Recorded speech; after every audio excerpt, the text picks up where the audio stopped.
다 같이 찬송가 200장 같이 찬양드리겠습니다.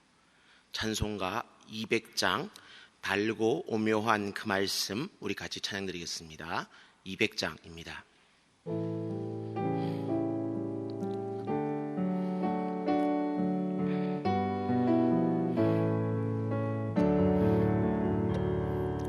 달고 오묘한 그 말씀 생명의 말씀은 귀한 그 말씀 진실로 생명의 말씀이 나의 길과 믿음 밝히 보여주니 아름답고 귀한 말씀 생명샘이로다.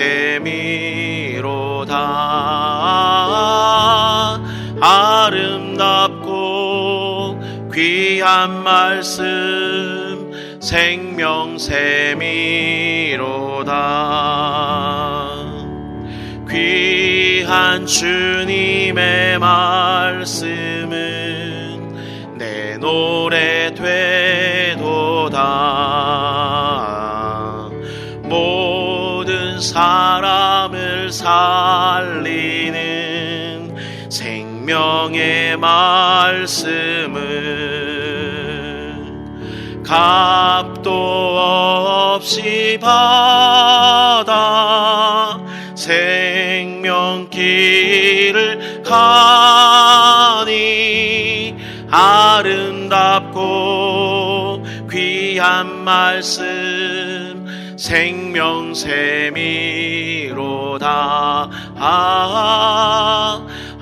아름답고 귀한 말씀 생명샘이로다.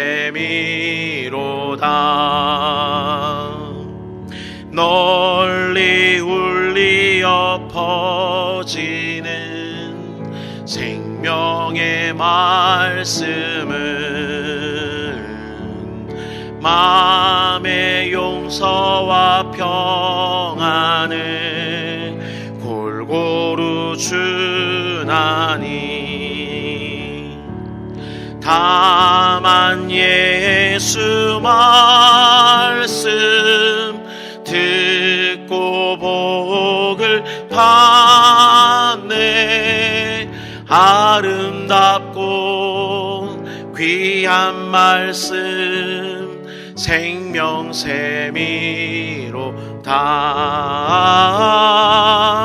아름답고 귀한 말씀 생명샘이로다. 아멘. 기도하겠습니다. 우리 인생의 선한 목자가 되셔서 우리를 인도해 주시는 하나님 아버지, 오늘 우리를 깨워주시고 새로운 하루를 허락해 주시니 감사합니다. 이 하루가 온전히 주님을 위한 시간이 되게 하옵소서. 이를 위해 먼저 우리가 기도하며 하루를 시작하고자 하오니 말씀 가운데 은혜를 주시고 기도 가운데 응답하여 주옵소서. 특별히 코로나로 힘든 이 시대의 상황들 가운데 주님 은혜를 베푸셔서 질병이 속히 끝나게 하시고 모든 사람들이 평범한 일상을 회복할 수 있도록 주님 인도해 주옵소서. 그리고 이 모든 일에 회복을 주신 분이 하나님이심을 온전히 깨달아 알 수 있는 은혜를 풍성히 부어 주옵소서. 이를 위해 특별히 이 땅의 교회들이 주님이 주신 그 소명을 다시금 굳건히 붙잡게 하시고 주님을 증거하고 주님의 은혜를 전달하는 축복의 통로 역할을 잘 감당케 하옵소서. 오늘도 특별히 우리 대전중앙의 모든 성도들을 축복합니다. 가정마다 평강으로 지켜주시고 영육간에 강건케 하시며 세상의 즐거움이 아닌 주님이 주신 그 기쁨으로 감사하는 하루가 되게 하옵소서. 우리의 모든 기도를 들으시고 선하게 응답하시는 예수님의 이름으로 기도드립니다. 아멘. 오늘 하나님께서 우리에게 주시는 말씀은 예레미야서 1장 11절부터 19절까지의 말씀입니다. 예레미야서 1장 11절부터 19절까지 말씀을 한 절씩 교독하도록 하겠습니다. 11절입니다. 여호와의 말씀이 또 내게 임하니라. 이르시되 예레미야야 내가 무엇을 보느냐 하시매 내가 대답하되 내가 살구나무 가지를 보나이다. 여호와께서 내게 이르시되 내가 잘 보았도다. 이는 내가 내 말을 지켜 그대로 이루려 함이라 하시니라. 여호와의 말씀이 다시 내게 임하니라. 이르시되 내가 무엇을 보느냐. 대답하되 끓는 가마를 보나이다. 그 윗면이 북에서부터 기울어졌나이다 하니 여호와께서 내게 이르시되 재앙이 북방에서 일어나 이 땅의 모든 주민들에게 부어지리라. 내가 북방 왕국들의 모든 족속들을 부를 것인즉 그들이 와서 예루살렘 성문 어귀에 각기 자리를 정하고 그 사방 모든 성벽과 유다 모든 성읍들을 치리라. 여호와의 말이니라. 무리가 나를 버리고 다른 신들에게 분향하며 자기 손으로 만든 것들에 절하였은즉 내가 나의 심판을 그들에게 선고하여 그들의 모든 죄악을 징계하리라. 그러므로 너는 내 허리를 동이고 일어나 내가 내게 명령하는 바를 다 그들에게 말하라. 그들 때문에 두려워하지 말라. 내가 그들 앞에서 두려움을 당하지 않게 하리라. 보라, 내가 오늘 너를 그 온 땅과 유다 왕들과 그 지도자들과 그 제사장들과 그 땅 백성 앞에 견고한 성읍, 쇠기둥, 놋 성벽이 되게 하였은즉 같이 읽겠습니다. 그들이 너를 치나 너를 이기지 못하리니 이는 내가 너와 함께하여 너를 구원할 것임이니라. 여호와의 말이니라. 아멘. 오늘도 기도로 새벽을 깨우시는 우리 모든 성도님들을 주님의 이름으로 환영하고 축복합니다. 여러분의 그 기도 가운데 하나님께서 선하게 복되게 말씀대로 응답해 주시기를 바랍니다. 오늘은 예레미야서 1장 11절부터 19절 말씀을 중심으로 두 가지 환상의 의미라는 제목으로 함께 말씀을 나누겠습니다. 사도행전을 마치고 우리가 이 5월부터 살펴볼 말씀은 바로 이 예레미야입니다. 이 예레미야서는 구약의 대선지서 중에 두 번째 책이고요. 그 분량으로 따져본다라면 그 어떤 단어의 양, 어떤 그 길이 자체를 두고 본다면 성경에서 가장 긴 책이 바로 이 예레미야입니다. 그리고 또 그 시대적 배경은 남유다의 마지막 선한 왕이었던 그 요시야 왕부터 시작해서 여호아하스, 여호야김, 여호야긴, 또 남유다의 마지막 왕인 그 시드기야에 이르기까지 유다의 그 멸망기를 어떤 배경으로 하고 있습니다. 그렇기 때문에 이 예레미야의 내용은 솔직히 조금은 무겁습니다. 때문에 이 예레미야는 잘 설교되지 않는 그런 성경이다라고 할 수 있습니다. 분량적으로도 양이 만만치 않고요. 그 내용적으로 보아도 어떤 심판과 징계의 내용을 담고 있기 때문에 설교하는 입장에서는 몇몇 본문을 제외한다면은 쉽지 않고 설교를 듣는 사람도 그렇게 마음이 편치 않은 그런 책이 바로 이 예레미야일 것입니다. 그럼에도 불구하고 자신들의 어떤 죄악된 삶 가운데 하나님이 안 계시거나 혹은 눈 감아 주시기를 원했던 그 오늘 본문 가운데 등장하는 이 남유다의 모습이 오늘을 살아가는 우리 시대의 모습과 너무나 유사하고 비슷하기 때문에 지금 우리는 이 예레미야 말씀을 묵상하면서 그 말씀을 통해 우리의 삶을 돌아보고 다시금 점검해 볼 그럴 필요가 있다라고 생각합니다. 우리는 살아가면서 혹 내가 잘못 살아가고 있는 것은 아닌지, 또 내가 살아가는 그 잘못된 삶을 알고 있음에도 불구하고 하나님이 그 모든 삶에 대해서 모른 채 해주시거나 눈 감아 주시거나 그 시간 그 순간만큼은 안 계시기를 원하는 똑같은 어떤 그런 모습이 우리 가운데 있지는 않은지를 우리는 이 예레미야 말씀을 살펴보면서 돌아볼 수 있기를 간절히 소망합니다. 그러면 말씀으로 들어가서요, 앞에서 살펴보았던 것처럼 이 예레미야의 활동 시기는 남유다의 어떤 멸망기입니다. 따라서 이런 배경 가운데 어떤 선지자의 소명을 받는다는 것은 결코 쉬운 일이 아닙니다. 멸망의 메시지를 듣기 좋아하는 사람이 누가 있겠습니까? 복 받습니다, 형통할 것입니다, 이런 이야기는 좋지만 당신 멸망할 것입니다, 당신 망할 것입니다, 이런 메시지 듣기 좋아하는 사람은 분명 없을 것입니다. 그리고 이 예레미야는 또한 이 베냐민 땅의 아나돗 출신이다라고 성경 예레미야서 1장 1절이 이야기하는데, 이 아나돗이라는 곳이 어떤 곳이냐면은 솔로몬 시대에 이 솔로몬 대신에 아나니아를 왕으로 추대하려다가 솔로몬에게 어떤 숙청당했던 아비아달 제사장의 후손들이 모여 사는 곳이 바로 이 아나돗이라는 곳입니다. 곧 예레미야는 당시에 주류를 이루고 있던 사독계열, 예루살렘의 사독계열 출신의 어떤 제사장이 아니라 비주류라고 말할 수 있는 아비아달 계열의 제사장 출신입니다. 그렇기 때문에 어떤 주류 사회에서 그 비주류였던 그 예레미야가 어떤 대우를 받을 것은 우리는 뻔히 어떤 대우를 받을지 우리 눈에 선하게 보일 것입니다. 게다가 또 본문에 이 예레미야가 메시지를 전하기 시작할 때의 나이가 대략 한 19살 정도 되었다라고 대다수의 학자들이 동의를 하고 있습니다. 그렇다면 한번 또한 생각해 보십시오. 홍한의 그 청년, 19살짜리 그 청년이 자기보다 지금 한참 나이가 많은 그 어른들을 대상으로 해서 당신들이 지금 잘못 살아왔기 때문에 이제 심판받을 것밖에, 멸망할 것밖에 남은 것이 없습니다 라고 이야기한다면 과연 또한 어떤 반응을 보이겠습니까? 비주류의 아직 청년이 그 사회를 향해서 비판적인 목소리를 낸다? 아마 충분히 우리가 상상하는 그런 일들이 벌어질 겁니다. 그렇기 때문에 예레미야 선지자도 그 사실을 잘 알고 있었기 때문에 처음 이 소명을 받았을 때 슬프도소이다 주 여호와여 나는 아이라 말할 줄을 알지 못합니다 라고 지금 하나님께 하소연하는 내용도 오늘 본문 6절을 보면 등장을 하고 있습니다. 하지만 그럼에도 불구하고 하나님의 메시지는 전해져야만 합니다. 왜냐하면 축복이든 책망이든 아니면 심지어 심판과 멸망의 메시지이든 하나님의 말씀이 없이는 그 어느 누구도 살아갈 수 없기 때문입니다. 주님 말씀하셨지 않습니까? 사람이 떡으로만 살 것이 아니요 하나님의 입으로부터 나오는 모든 말씀으로 살 것이니라. 그러므로 우리는 하나님의 말씀은 그 어떤 말씀이든 축복의 말씀이든 때로는 징계의 말씀이든 멸망의 말씀에 이르기까지 그 모든 말씀에 다 귀 기울여 들어야 된다는 걸 잊지 마시길 바랍니다. 이처럼 하나님의 말씀은 전해져야 하고 또 하나님은 그 사명을 예레미야 선지자에게 주셨지만 그는 지금 자신이 없어 했습니다. 그래서 하나님은 오늘 본문에서 두 가지의 환상을 보여주심으로 말미암아서 이 예레미야의 그 사명의식을 불타오르게 고치시켜 주기를 원했던 것입니다. 첫 번째는 살구나무의 환상이고요. 두 번째는 끓는 가마의 환상입니다. 이 중에서 끓는 가마의 환상은 너무나 분명하지요. 앞으로 북쪽에서 강대한 나라가 등장해서 남유다를 침범할 것이고 그 나라가 바로 하나님의 징계의 도구로 사용될 것이다 라는 그런 내용을 담고 있는 환상이기 때문입니다. 근데 그 앞에 등장하는 이 살구나무의 환상이 조금 어렵습니다. 11절과 12절이 과연 무슨 관계 가운데 있는지, 왜 하나님께서는 이 환상을 보여주시는지를 우리는 성경 자체만 읽어서는 도무지 잘 이해가 되지 않습니다. 그래서 저는 이 부분을 조금 더 설명을 드리고자 합니다. 먼저 이 부분이 잘 이해가 되지 않는 이유는요, 우리 성경이 번역된 성경이기 때문에 그렇습니다.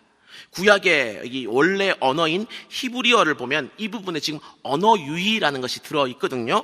근데 이것이 우리말로 번역을 하다 보니까 그 의미 전달이 좀 쉽지 않습니다. 어떤 부분이냐면 바로 11절에 등장하는 살구나무라는 부분과 12절에 등장하는 지켜보다라는 바로 그런 단어입니다. 근데 이것이 무엇이냐?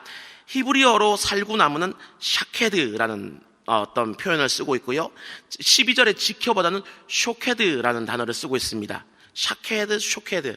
우리 딱 들으셔도 쉽게 이해가 될 수 있는 것처럼 이 두 단어는요, 이 모음 하나를 제외하고는 샤와 오, 요, 쇼라는 어떤 요라는 그 두 개의 모음 하나를 제외하고는 나머지는 다 똑같은 단어입니다. 곧 살구나무라는 어떤 이미지를 통해서 하나님께서는 지금 본인께서 모든 상황들을 지켜보고 계신다. 지금 이것을 강조하고 분명히 인식시켜 주기를 원했던 것입니다.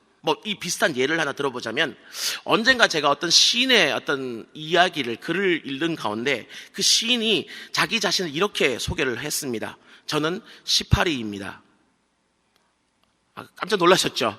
제가 앞에서 강단에서 욕을 하는구나, 어찌 하시는 분이 혹시 계셨는지 모르겠지만, 지금 이 시인이 했던 얘기는 그런 얘기가 아닙니다. 본인은 시를 팔아서 먹고 사는 사람입니다 라는 뜻으로 시 파는 사람입니다, 18위입니다 이렇게 표현을 했던 겁니다. 근데 저도 처음에 읽고는 깜짝 놀랐습니다. 무슨 시인이 저렇게 욕을 하나 했다가 나중에 설명을 듣고 나니까 너무나 분명히 이해가 되더라고요. 근데 그런 뜻입니다. 그 어떤 비슷한 단어, 비슷한 의미의 또 다른 어떤 단어들을 이용함으로 말미암아서 시를 팔아먹는 사람이다라고 쓰는 어떤 그 용어로 이야기함으로 말미암아서 너무나 분명하게 각인을 시켜주는 그런 의미가 있었다라는 것이죠. 그래서 저는 오랫동안 그 표현이 잘 잊혀지지 않았습니다. 오늘 본문의 어떤 이 언어 유희도 마찬가지입니다. 지금 예레미야 선지자는 어린 나이에 소명을 받고 두려워 떨고 있었습니다. 그래서 하나님은 그에게 용기를 북돋워 주기를 원하셨던 거죠. 그래서 살구나무를 보여주면서 저 샤케드를 볼 때마다 내가 언제나 너를 샤케드 지켜보고 있다는 사실을 잊지 말아라. 지금 그렇게 지금 하나님은 이야기를 해 주시는 것입니다. 근데 여기서 이 살구나무라는 것이 죄송하지만 또한 조금 잘못된 번역입니다. 우리나라에 이 나무가 처음에는 이게 처음 번역될 당시에 없다 보니까 유사한 어떤 나무를 선택해서 살구나무라고 썼지만 원칙은 이 샤케드라는 나무는 아몬드 나무를 의미하는 겁니다. 근데 이 아몬드는 것은 지중해 연안의 그 따뜻한 지역에서는 아주 무성이 너무나 잘 자라는 그런 나무입니다. 어디를 가든지 쉽게 볼 수 있는 나무가 바로 이 아몬드 나무 샤케드라는 것입니다. 그렇기 때문에 지금 이 예레미야 선지자는 자기가 사역을 하기 위해서 이스라엘 땅을 돌아다닐 때마다 이 샤케드 아몬드 나무를 보게 될 겁니다. 그리고 아몬드 나무를 볼 때마다 뭐가 떠오르겠습니까? 자신을 처음 불러주셨을 때 하나님께서 내가 너를 언제나 샤케드하고 있을 것이다. 내가 언제나 너를 지켜보고 있을 테니까 걱정하지 말아라 라는 것을 이 샤케드라는 그 아몬드 나무를 볼 때마다 떠올렸지 않겠습니까? 이처럼 하나님께서는요, 우리에게 어떤 사명을 주실 때 그 사명을 감당할 수 있는 힘과 용기까지 주시는 분이 우리 하나님이시다. 바로 그 사실을 잊지 마시길 바랍니다. 근데 이 살구나무, 이 샤케드 나무, 아몬드 나무에는요, 조금 더 다른 의미가 하나 더 들어 있습니다. 그게 무엇이냐? 이 아몬드 나무는요, 그 이른봄, 우리로 따지면 1월이나 2월 초에 가장 먼저 꽃을 피우는 나무가 바로 이 아몬드 나무, 샤케드 나무입니다. 그래서 이 아몬드 나무의 별명이 뭐냐면은 겨울을 깨우는 나무이다라고 이렇게 보통 이야기합니다. 겨울을 깨우는 나무가 바로 이 아몬드 나무입니다.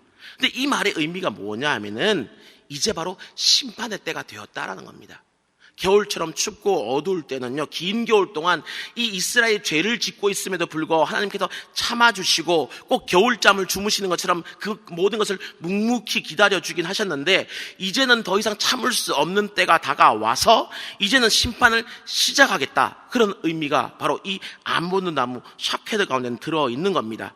가장 먼저 꽃을 피우는 그 아몬드 나무처럼 이제 겨울은 끝이 났고 이제는 너희들이 안정적으로 살고 있는 것 같은 생각하는 그 시간은 끝이 났고 이제 주님이 생각하시는 심판의 때, 심판의 꽃이 필 그때가 이르렀다라는 그 의미가 이 샤케드, 우리 성경엔 살구나무, 원래는 아몬드 나무라는 가운데 그 의미가 들어있는 겁니다. 근데 이 심판이 도대체 지금 왜 일어나는 것입니까? 그것은 하나님께서 샤케드, 지켜보고만 있기 때문입니다. 더 이상 이스라엘 백성들의 그 삶 가운데 관여하셔서 그들을 돌보시고 그들을 회복시키시고 그들을 다시금 일으키시는 것이 아니라 한 발 뒤로 물러나셔서 이스라엘이 어떻게 살아가는지 그냥 나는 지켜만 보겠다, 그냥 두고만 보겠다 이렇게 말씀하셨기 때문에 지금 어려움이 임한다는 겁니다.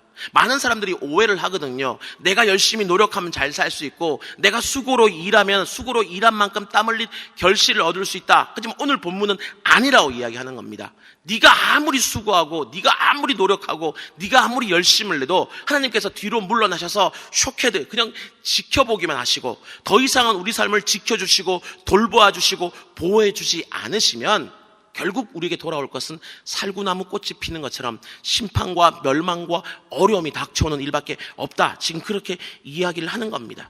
곧 하나님의 무관심, 바로 그것이 심판이다 라는 것을 오늘 성경은 이야기하는 겁니다. 바로 이 샤케드와 샤케드 사이에는 이런 의미까지 들어있는 거죠. 근데 오늘 앞에서도 말씀드렸던 것처럼 우리 사회가 어떻습니까? 우리 사회가 여러 가지 죄를 짓습니다.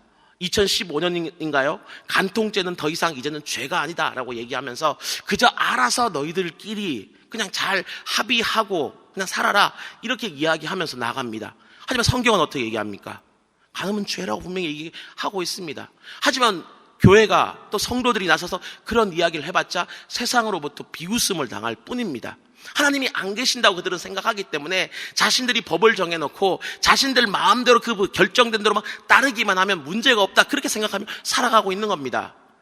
그리고 하나님이 거기에 대해서 팔짱 끼고 무관심한 것처럼 보입니다. 그래서 하나님은 어디 계십니까? 이렇게 이야기할지 모르지만 오늘 성경은 이야기합니다. 그 무관심 자체가 바로 형벌이라는 겁니다. 하나님께서 관여하지 않으시고 관심을 보이지 않으시면 그것이 곧 멸망이 될 것이고 지옥이 될 것이다. 그렇게 지금 이야기하고 있다는 것을 잊지 마십시오. 그 다음에 이 모든 어떤 심판들과 이 모든 징계들과 남유다가 앞으로 어떤 당하게 될 그 모든 어려움들의 궁극적인 원인은 무엇입니까? 바로 16절이죠. 무리가 나를 버리고 다른 신들에게 분향하며 자기 손으로 만들 것들에게 절하였은즉 내가 나의 심판을 그들에게 선고하여 그들의 모든 죄악을 징계하리라. 곧 이스라엘 백성들이 지금 하나님께 대해서 끊임없이 무관심을 보이고 있기 때문에, 그래 너희가 나에 대해서 무관심하겠다면 나도 너희에 대해서 무관심하겠다, 지금 그렇게 주님께서 말씀하시는 것이고, 그 무관심이 바로 심판이다, 이렇게 이야기하는 것입니다. 하나님을 잘 모르기 때문에 광야 생활을 할 때는 이 광야의 신이었던 여호와 하나님이 너무나 필요하지만, 이제 가나안 땅에 정착하여서 농사를 짓게 되자 이 광야의 신 여호와가 아니라 이 농경의 신 바알이 우리에게 더 필요하지 않을까라고 생각하면서 이 여호와 하나님이 아닌 바알을 믿고 따르는 그런 어리석음들이 이스라엘 가운데 있었고요. 광야의 신 하나님은 더 이상 우리 삶 가운데 관여하지 마시고 우리 삶 가운데 무관심해 주십시오, 그렇게 이야기했기 때문에 실제 하나님이 무관심함으로 말미암아 지금 심판이 이르게 됐다는 겁니다. 북쪽에서부터 강대한 나라 그 아수르와 바벨론과 같은 나라들이 쳐들어옴에도 불구하고 더 이상 하나님이 막아주지 않으시기 때문에 북이스라엘이 멸망한 것처럼 이제 남유다도 멸망할 것밖에 남지 않았다, 그런 이야기를 하고 있는 것입니다. 또한 하나님을 믿되 온전히 신뢰하는 그 믿음이 없었기 때문에 그저 약속의 땅 가나안에 내가 살고 있고 또 여호와의 성전이라는 것이 우리 가운데 있고 율법의 문구를 지키는 어떤 외형적인 신앙의 모습이 우리 가운데 있기 때문에 언제까지나 나는 평안하고 안전할 수 있으리라는 어떤 그 영적인 무모함들이 바로 이스라엘 가운데 있었기 때문에 그들은 멸망당했다는 겁니다. 우리의 모습도 마찬가지인 부분은 혹 없을까요? 우리가 주일날 교회를 다니고 있고 내가 교족부에 이름이 올라가 있고 또는 이런저런 부분들에서 어떤 신앙의 외적인 형식들을 지키고 있기 때문에 나는 하나님의 어떤 말씀을 온전히 따르지는 못하는 부분들이 있음에도 불구하고 에이 괜찮아, 이 정도는 눈 감아 주시겠지, 이 정도는 우리가 그냥 넘어가 주시겠지, 혹 이런 모습으로 우리가 살아가는 건 있지 않을까요? 그다음 오늘 말씀을 통해서 우리가 분명히 다시금 돌아볼 수 있기를 바랍니다. 마지막 의문 하나만 해결하고 오늘 말씀을 마치겠는데요, 하나님께서는 지금 남유다를 멸망시키겠다, 남유다를 징계하시겠다, 심판하시겠다라고 분명히 마음을 먹으셨습니다. 근데 그럼에도 불구하고 왜 하나님은 바로 그들을 징계하지 않으시고 지금 이 예레미야 선지자를 보내셔서 그들에게 먼저 심판을 선포하시는 그것이 이유가 무엇일까요? 그것은 무엇이냐? 징계를 이야기하시지만 그 징계의 그 본마음, 속뜻은 다른 곳에 있다라는 겁니다. 우리 자녀들에게 보통 그렇게 얘기하지 않습니까? 너 부모님 말 안 들으면, 엄마 아빠 말 안 들으면 어떻게 돼? 매 맞는다, 혼난다 이야기합니다. 근데 그 본뜻이 무엇입니까? 매를 때리는 게 본래 뜻입니까? 그를 혼내는 게 본 뜻입니까? 그게 어떤 징계를 하고 그를 어떤 채찍질하는 것이 본래 의미입니까? 아니지요. 그 말을 듣고 회개하고 그 잘못에서 돌이켜라, 바로 이것이 하나님의 본뜻입니다. 그러니까 여러분이 앞으로 이 예레미야를 한 5개월에 가까이 살펴보시게 될 텐데요, 이 말씀을 읽을 때마다 오늘 본문 말씀처럼 어떻게 마음에 부딪혀오며 힘든 말씀들이 있을 겁니다. 하지만 그런 말씀들을 들을 때마다 꼭 하나를 기억하십시오. 그 모든 말씀의 원래 본뜻, 하나님의 본심이라는 게 있습니다. 근데 그 여호와의 본심, 하나님의 본심은 무엇이냐? 그 말씀을 듣고 혹 그 말씀에 찔림이 있고 그 말씀 가운데 내가 잘못한 것이 느껴지고 깨달아지게 된다면 그제라도 그 잘못을 뉘우치고 회개하고 돌아오라는 것이 하나님 뜻이라는 겁니다. 그렇다면 하나님께서 어떤 방법을 쓰시는 다시금 일으켜주시고 다시금 회복시켜 주시겠다, 바로 그것이 주님의 뜻이라는 것을 잊지 마시면서 우리가 이 예레미야를 돌아볼 수 있기를 바랍니다. 그래서 이 예레미야 말씀을 통해서 오늘 주님이 어떤 분이신지 우리가 더 살펴보았고요, 주님의 그 마음을 한 번쯤 더 짐작해 봅니다. 오늘의 말씀을 기억하시면서 우리가 붙들고 있는 그 신앙, 내가 살아가는 믿음의 그 모습이 정말 온전한 모습인지, 주님이 정말 원하시는 말씀대로의 신앙인지, 혹 말씀과 조금은 어긋난, 이 정도는 괜찮겠지 하면서 우리가 어긋난 어떤 그런 부분이 혹 없는지를 돌아보시고 주님의 말씀 가운데 더욱더 온전히 순종할 수 있는 우리 모두가 될 수 있기를 주님의 이름으로 축원합니다. 이 시간 들은 바 말씀을 기억하면서 우리 이런 기도 제목을 가지고 같이 기도했으면 좋겠습니다. 하나님, 비록 고통스럽고 고독하더라도 주님의 그 말씀을 받아들이고 전함으로써 그 포로된 이스라엘에게 하나님의 안에서 진정한 소망을 전했던, 그 정말 희망의 선지자가 되었던 그 예레미야처럼 하나님의 말씀을 따라서 이 시대의 진정한 희망을 전하는 주님의 기쁨이 되게 해달라고 기도했으면 좋겠습니다. 또 우리에게 용기를 주셔서 주님의 말씀대로 준행케 하시고 그 결과로 때로는 모독과 고통이 찾아오더라도 그 모든 것을 감당하게 하소서라고 기도했으면 좋겠습니다. 또 마지막으로 하나님께서 저희를 사랑하시고 아시고 그 모태에서 짓기 전에 저희를 먼저 아시고 성별하셨다는 이 놀라운 은총, 주님의 그 은혜를 기억하면서 주 말씀 따라가는 이 삶을 끝까지 놓치지 않고 살아가는 우리가 되게 해달라고, 참 믿음의 사람 되게 해달라고 우리 같이 한번 기도했으면 좋겠습니다. 오늘의 말씀을 생각하면서 우리 주님의 이름 한번 부르고 기도하겠습니다. 주여, 은혜를 주시고 자비로우신 주님 감사합니다. 오늘 저희를 깨워주시옵시고 특별히 예레미야의 귀한 말씀을 통해서 우리에게 아버지 주님의 그 마음을, 주님의 그 본심을 아버지 듣게 해주심을 너무나 감사드립니다. 오늘의 말씀을 통해서 주님의 그 마음을 온전히 듣게 해주시되 주님께서 어떤 분이신지, 주님께서 정말 우리를 항상 지켜보시고 돌보아주는 분이시라는 우리가 먼저 기억하게 하여 주십시고, 또한 주님의 그 무관심이 바로 아버지 우리에게 또 하는 아버지 징계가 될 수 있다는 것을, 우리에게 아버지 어려운 형벌이 될 수 있다는 걸 우리가 기억하는 그런 삶이 될 수 있도록 주님 도와주시옵소서. 또한 그럼에도 불구하고 우리에게 또한 아버지 사명을 주시고 소명을 주심으로 말미암아서 정말 우리가 온전히 주의 말씀대로 아버지여 그 말씀을 전하는 자로서, 또 말씀을 지키는 자로서, 말씀을 살아가는 자로서, 말씀대로 살아가는 자로서 이 땅을 살아갈 수 있는 귀한 은혜도 주님 허락해 주시기를 간절히 소망합니다. 또한 아버지 주님께서 우리를 정말 아버지 태초부터 우리가 정말 모태 가운데 아버지 지어지기 그 이전부터 우리를 선택하시고 불러주셨던 그 은혜에 감사하면서 감격하면서 그 어떤 순간에도 주님 앞에 무관심한 다른 것을 아버지 세상 가운데 세상의 그 어떤 것에 눈을 돌리는 그런 삶이 아니라 정말 주님만을 끝까지 붙들고 주님만을 끝까지 바라보고 주님에 대한 온전한 확실한 지식과 주님에 대한 온전한 굳은 신뢰를 가지고 나갈 수 있는 우리 모두가 될 수 있도록 주여 도와주시옵소서. 정말 그래서 이 모든 여정의 끝에서 주님께 감사할 수 있는 우리가 될 수 있도록 주님 인도해 주시옵소서. 도와주시옵소서. 우리 월요일 기도 제목을 가지고 한 번 더 기도하겠습니다. 매주 월요일은 특별히 성도들의 그 가정과 지역 사회를 위해서 기도하는 날입니다. 그러므로 이 시간 기도하실 때 이번 한 주 동안도 모든 성도들의 가정이 하나 되고 자녀들이 형통하며 영육간에 강건케 하소서. 성도들의 생업과 사업장마다 하늘의 문을 여시고 복을 내려 주소서. 성도들이 서 있는 곳마다 예수님의 향기를 나타내어 지역사회가 복을 받게 해주소서라고 기도해 주시길 바랍니다. 그리고 계속해서 담임 목사님을 위해서 기도해 주시고 함께 동역하시는 장로님들과 교육자들이 사랑으로 하나 되어서 온 교회가 성령으로 충만한 가운데 부흥의 역사를 이루게 해 주소서라고 기도해 주시길 바랍니다.